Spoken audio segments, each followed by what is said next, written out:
राम राम जी, कैसे हैं आप सब लोग। चलिए देखते हैं माँ आज अपनी रसोई में क्या नया बना रही है और शुरू करते हैं आज की नई कहानी। हर साल छोटा सा शहर कालपुर, जो अपनी शांति और हरे भरे खेतों के लिए प्रसिद्ध था, एक अनोखी घटना की मेजबानी करता था, फ्राइड राइस प्रतियोगिता। यह प्रतियोगिता अब न केवल स्थानीय लोगों बल्कि पूरे देश और दुनिया के रसोइयों को आकर्षित करती थी। शहर के मुख्य चौक पर एक विशाल स्टेज लगता और चारों ओर छोटे छोटे स्टॉल्स सजते। प्रतियोगिता का मुख्य उद्देश्य था फ्राइड राइस की अलग अलग वेरिएशंस बनाना और विजेता को पुरस्कार के साथ साथ शहर भर में प्रसिद्धि मिलती। इस साल की प्रतियोगिता में भी दुनिया भर के प्रतियोगी आ चुके थे, लेकिन इस बार एक प्रतियोगी की कहानी अलग थी।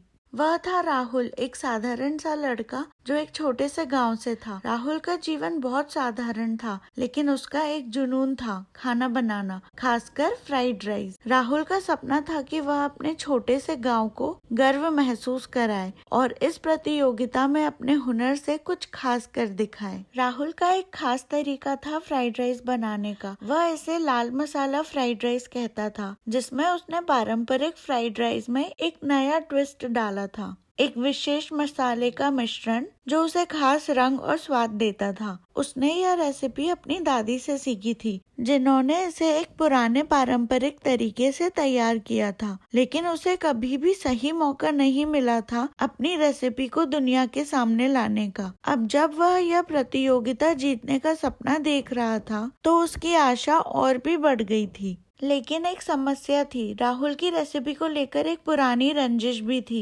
शहर के प्रसिद्ध रेस्टोरेंट के मालिक विक्रम यादव ने वर्षों पहले राहुल की दादी की यह रेसिपी चुराई थी। वह अब उसी रेसिपी के नाम से अपनी दुकान चला रहा था और पूरी दुनिया में प्रसिद्ध हो चुका था। राहुल ने विक्रम यादव को कभी माफ नहीं किया था और उसने ठान लिया था कि वह इस प्रतियोगिता में विक्रम को मात देगा, चाहे जो भी हो। प्रतियोगिता का दिन आया। चारों ओर हलचल थी। विक्रम यादव अपने स्टॉल पर पहले से ही अपनी रेसिपी की तैयारी कर रहा था और राहुल ने भी अपने फ्राइड राइस की तैयारी शुरू कर दी थी। जैसे ही समय खत्म होने वाला था, विक्रम ने अपने स्टॉल से चुनौती दी, आज मैं तुम्हारी दादी की रेसिपी को फिर से जीतते हुए दिखाऊंगा राहुल। तुम छोटे हो और तुमसे बड़ी उम्मीदें नहीं रखता। राहुल ने गहरी सांस ली और अपनी रेसिपी पर ध्यान केंद्रित किया। उसने अपनी दादी से सीखी हुई रेसिपी को ध्यान से तैयार किया, उसमें प्यार और मेहनत का हर एक स्वाद समेटते हुए। राहुल ने जो मसाले डाले थे, वह न केवल स्वाद बल्कि उसके परिवार की पारंपरिकता का प्रतीक थे। धीरे धीरे उसकी रेसिपी तैयार हो गई। वह जानता था कि यह प्रतियोगिता सिर्फ खाने की नहीं,